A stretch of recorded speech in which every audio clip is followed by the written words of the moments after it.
lot of fears around opening this house. I knew 71 Prince Street, Isaiah House.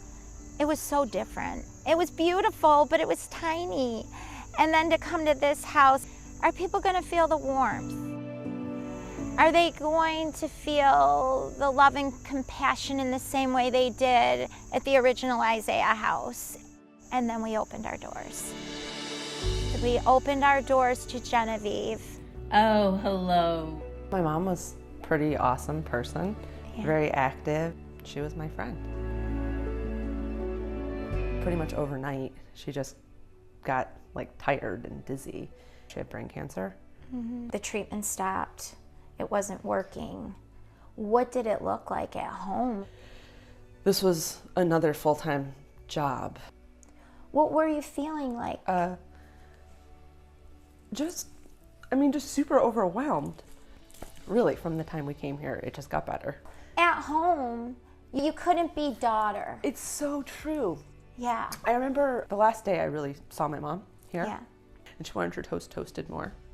And I started to get up because, like, I know how to make mom's toast the way mom wants it. Yeah. And the volunteer put her hand on my shoulder and said, "You sit, I'll make the toast." Yeah. I had that moment to visit with her, and it's the last visit we had. And I really was able to be present. Yeah. The pain is palpable when they walk through the door. The volunteers, we're all feeling the same way. We have these big, giant hearts. And then all of a sudden, we come face to face with this big, broken heart. It was that day that I came to see you. Bernie handed me this cup of tea in this beautiful teacup. And we sat down in the room that became Lewis's room. And in that moment, I felt this warmth come over me, and this kindness and compassion, and I thought, this place is magical. We hadn't even had a conversation yet, but I felt it through the damn cup of tea. And we were like brothers from another mother. That's the way we kind of categorized it. You were so beautiful with them. I love them. I love them. I love them. I mean, it was sad. This is something I've never done in my life. I've heard about the hospice houses. I'm in the middle of it. This takes a special person to do this every day, all the time. I feel like I grew so much. I'll never be the same person I was.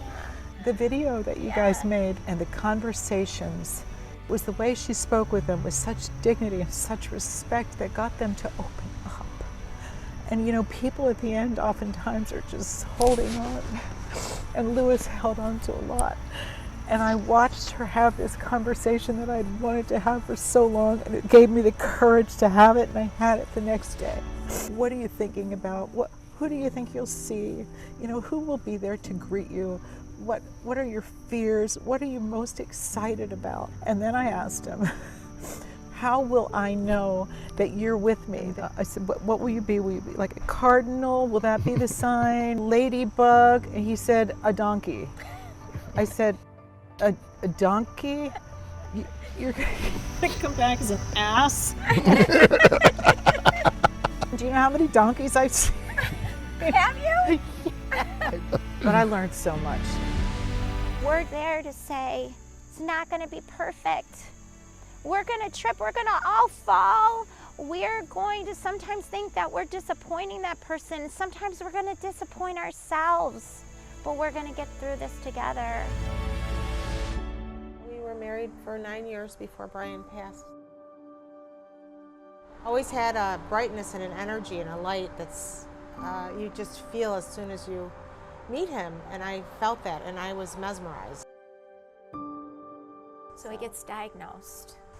Tumor called a glioblastoma, which they told us straight up that it's a terminal illness. On his birthday, he had his second surgery. Terrible. Sorry. Grief is debilitating. I love him. Was just a lovely man, and I loved him so much, still do. It comes in and it's large and it's powerful and it knocks you down. I was finding like I didn't have time to hug him and to love him and to lay next to each other and rub his back, and you. I just wanted to be his wife. We want to fix it. We want to make it better. But the reality is that we can't. So what we do is we connect, we join together, and we walk side by side. That is the best thing we can do for any other human being, is to walk side by side with them, and that's what we do at Isaiah House. When you look back at it, I hope you see the beauty. Grieving is another way of loving. Grief brings about healing, and healing brings life.